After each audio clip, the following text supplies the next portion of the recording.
Ah, welcome to my home. Now, please do make yourself comfortable. I'm going to play you some music, and I'm going to tell you some of the things that happened in the early days in the profession. After all, I'm going into the Guinness Book of Records.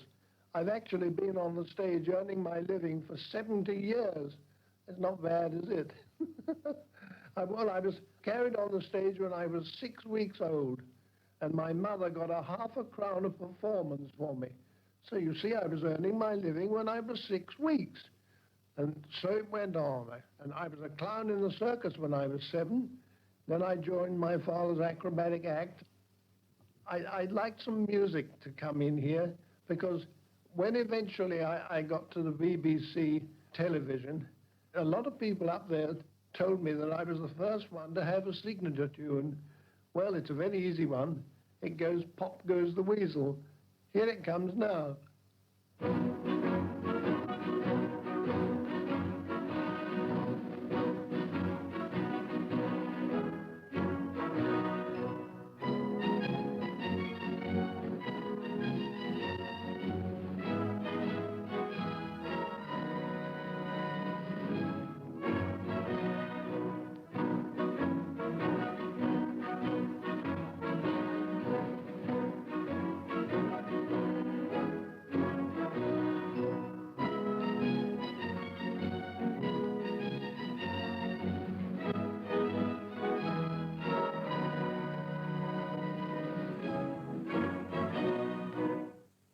That's it. Pop Goes the Weasel. It's a lovely tune, and it takes me back to the time before Mr Pastry was invented. But I'll tell you how it happened. My father was taken ill, and I took over the act. And one of the dates that we had in his book was pantomime at the London Hippodrome. And a man called Julian Wiley, who used to put on wonderful pantomimes, said to me, "I understand your father's no longer in the act. I must see what you're doing." So he said, "You get a date in London somewhere and I'll come and see you." Well, I just couldn't get a date in London. And then somebody said, "I can get you a date. I can get you a date at the theatre in Islington by the Green, Collins's Music Hall. Now, you get in touch with the manager there." So I did.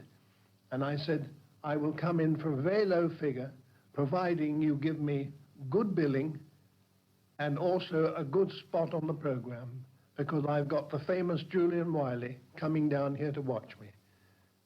Well, I opened there, and the audience are dreadful. They're the most terrifying audience. There wasn't a laugh or a round of applause for act after act went on.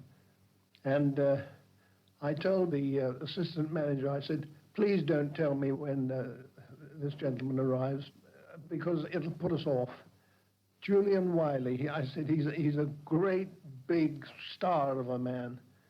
So he said, "No, I won't." Well, on the Friday night, he came backstairs and he knocked at the door and he said, "Tonight." And I could have thrown something at him. Anyway, I said to the boys, I said, "Now, don't worry, just go on and do it just as you did it before." And they went on, because I had them working in the act with me. They went on, and we've never had such a lovely audience. They were marvelous. And we got a terrific round of applause at the end of the show that we had to take another curtain call. That was that. So I went back to the dressing room and sat there, mopping myself down. Suddenly there was a knock at the door. I opened the door, and there was Julian Wiley. And I was absolutely struck. I didn't know what to do or what to say. And he looked at me and said, "All right, you can play at the Hippodrome in pantomime." And I went to the Hippodrome in pantomime, and who should be on the bill but Leslie Henson, the famous Leslie Henson. And the principal boy was Fay Compton. And Fay Compton was absolutely charming. Leslie, some time later, told me that it was she that had advised him to watch me working, because she said, "This boy's got something. He'll be very handy to you." Well, that was that. I went down to see Leslie Henson, I thought I was going to be a Jack Buchanan or a Bobby Howes or somebody, because I was a good-looking lad in those days. I was 20. And when I got to the theatre, Leslie said I had to be a man of 70 years of age. Coming back on the bus, I thought, oh dear, oh dear. And then I thought, what does it matter? As long as you're a success in the profession, it doesn't matter two hoots. So I went back home, told my mother and father, I said, I'm going into the West End of London. I'm going to the Strand Theatre opposite the Gaiety.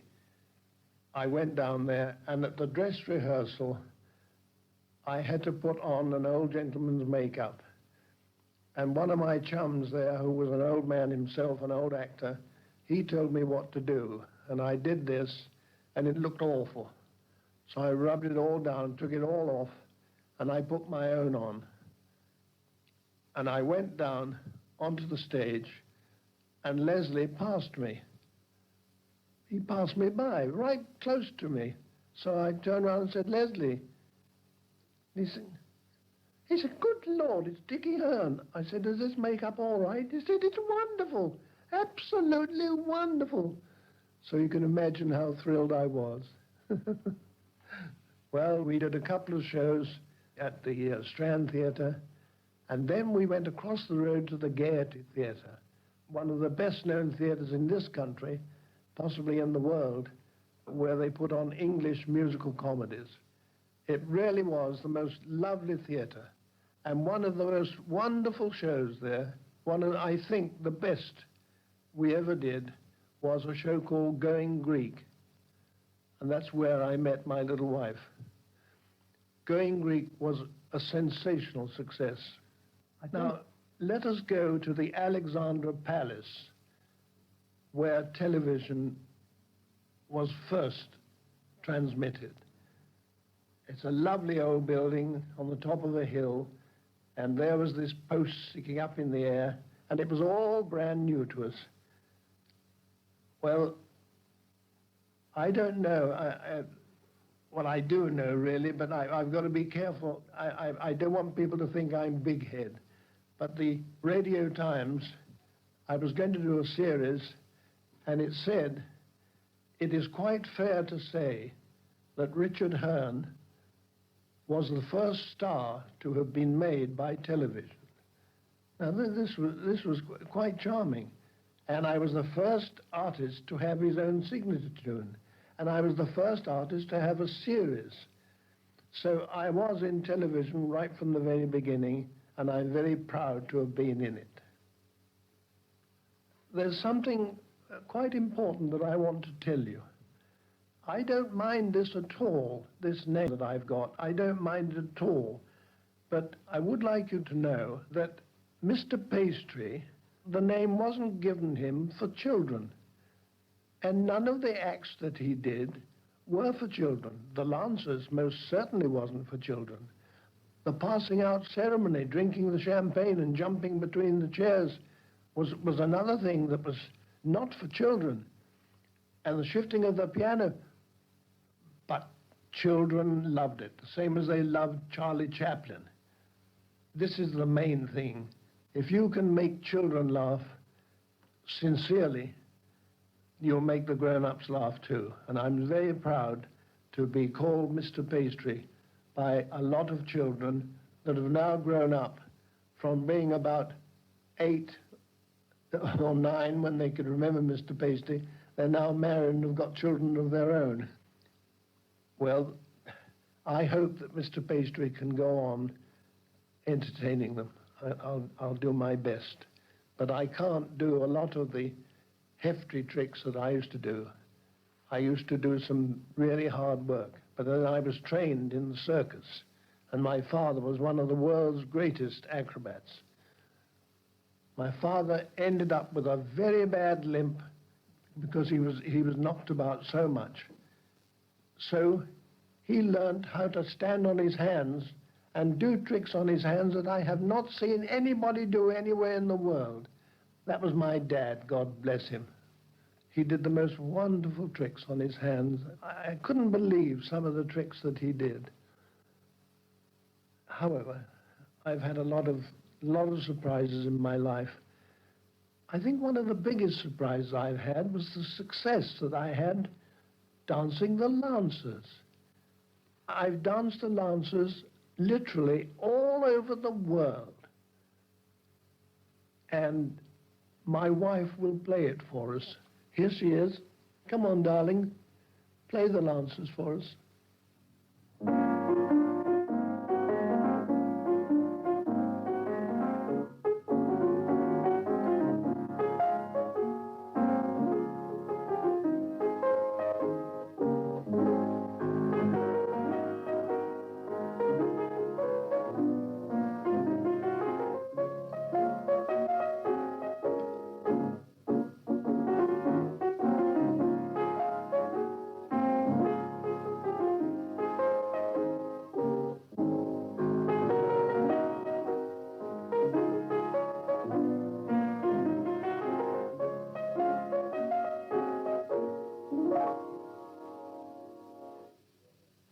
Well, that's it. That's the Lancers. As I say, that dance has literally taken me all over the world. And on the Ed Sullivan Show, this great big show, the biggest variety show in the world on television, when Ed Sullivan was alive. Unfortunately, he's gone now. And he had a man, his talent advisor, Mark Leddy. We became great friends. And our friendship started on the first day that I went there. I'd been down to rehearsals and everything, and I felt I was being given the cold shoulder all the time. I don't know why. Anyway, we went to the studio on the Sunday night to do the show, and Mark came up to me and said, "Oh, Dickie," he said, "poor old Ed Sullivan, he's really getting it. They're going for him hook, line, and sinker. All the sponsors, the people who sponsor the show, that put the money up for it," he said, they're all raging. They're all saying, "Why have an old man like that? You know, we don't like old men, and we don't like English comedians either. But now you've got an old man, an old English comedian. Oh, dear. And then what is he going to do? He's going to dance all by himself. And we've got to imagine that the stage is full of people. Oh, Ed'll have to have his brains tested. I don't know." And Ed Sullivan said, "Look, I saw this man doing his act at one of the biggest variety theatres in the world, the Ace Variety Theatre of the world, the London Palladium. And I saw him doing this act. And I knew this was going to be great for this show. And he is going on tonight. If he doesn't go on, then I don't go on." It was like that. Well, I went on, and I danced the Lancers. And when I'd finished, there was a wonderful reception from the audience. And apparently, the telephone booth at the back of the studio was jammed for 3 hours from people ringing from all over the United States saying, "Hey, tell Ed he's got to have that old Englishman back again. We want to see that old man back again. We don't care if he is an Englishman or he's old. We want to see him back again." So that, I think, opened the door to a lot of English comedians, but an awful lot of them went and played on the Ed Sullivan Show, but not as many. I did 29 appearances on the show. 29! Can you imagine that? He had some amazing programs, some amazing stars, and one of them that we became very friendly with was Nat King Cole. And he sang that lovely song, "When I Fall in Love." Another place of very great interest was Las Vegas. I played in Las Vegas, many years ago, but it was during my period of being a success on the Ed Sullivan Show that got me the job in Las Vegas. because everybody, if you could walk up a side street and they'd know Mr. Pastry. It was most extraordinary. However, I went to Las Vegas, and on the bill, I can't tell you this, can't tell you without laughing, on the bill were Wilson, Keppel and Betty. Do you remember Wilson, Keppel and Betty? One of them used to put a piece of linoleum down, then the other one used to put some sand down, and they did a sand dance. And the cabaret room where we did this show, people were all eating at tables. And there were tables right close to the stage all the way round. And when Wilson, Keppel and Betty did their sand dance, all the sand went all over their food. All over the steaks, great big steaks, and sand went all over them. Oh dear. But the extraordinary thing was, they brought the sand out from England. And Las Vegas is in the painted desert. That's where Las Vegas is. Anyway, they brought the sand with them, and then they took it back to England again, in the plane. Oh, anyway, they were very good, and they were a big success. Let's play the piece of music that they used to dance to.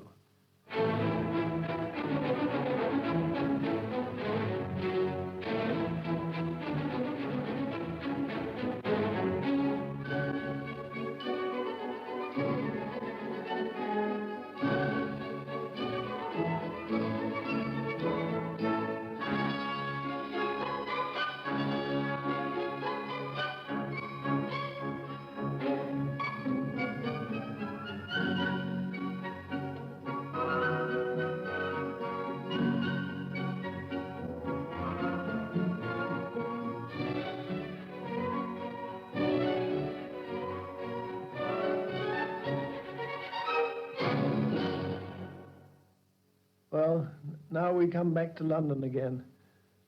And this is a very interesting thing. A comedian's success is measured by the amount of times he's asked to go round an old people's home or a crippled children's home.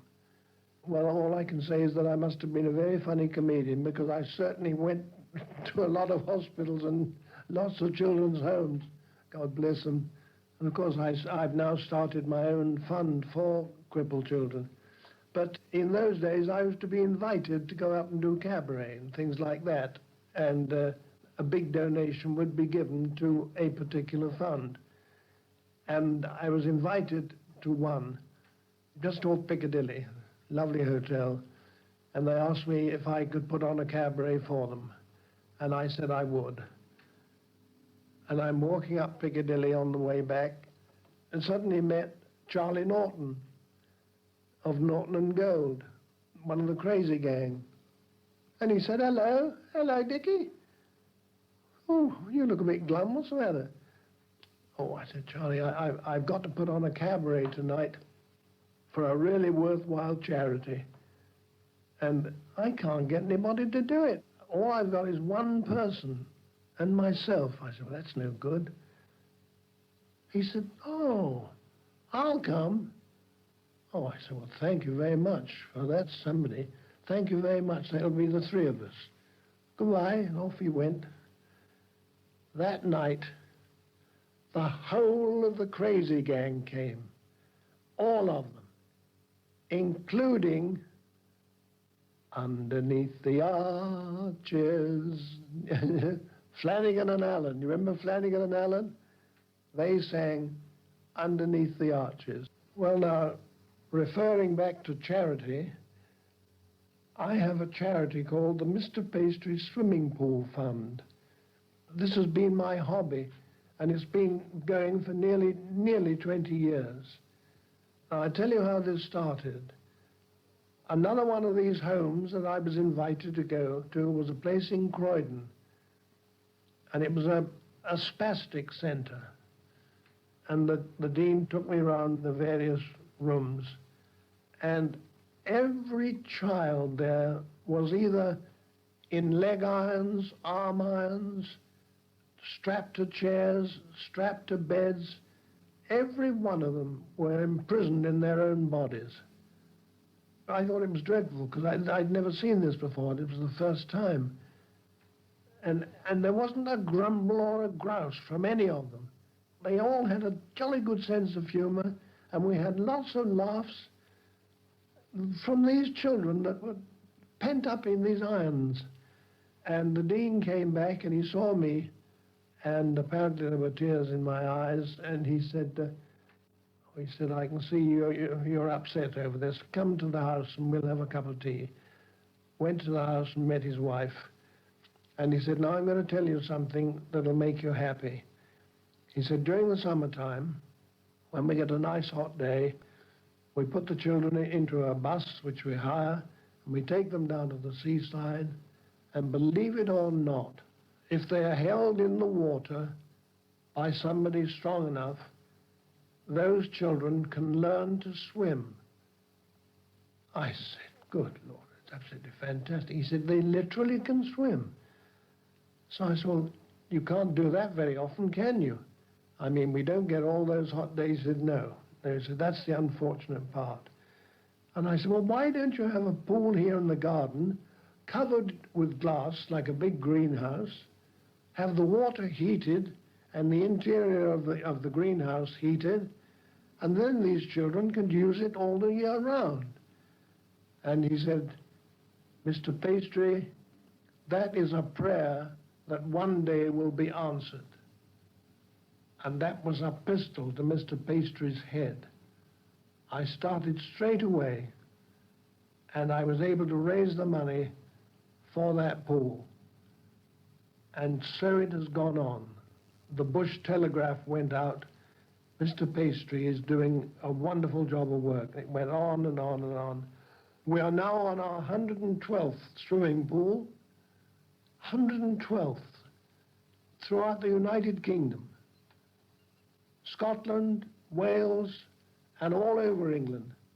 And really, I mean, if you could be there and see the mothers and fathers with the tears running down their faces when they see their children actually swimming in this warm water, you would understand why I'm so serious about this and that I want to go on doing it. Well, I shall go on until I can't go on any further.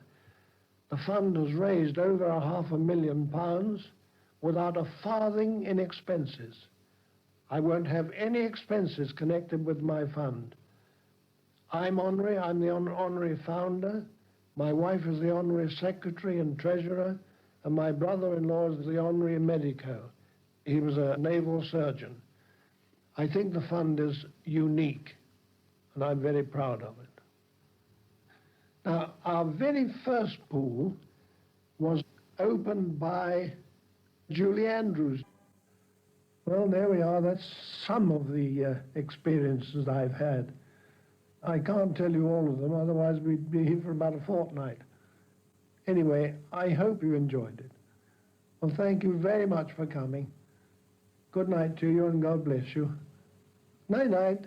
Night-night.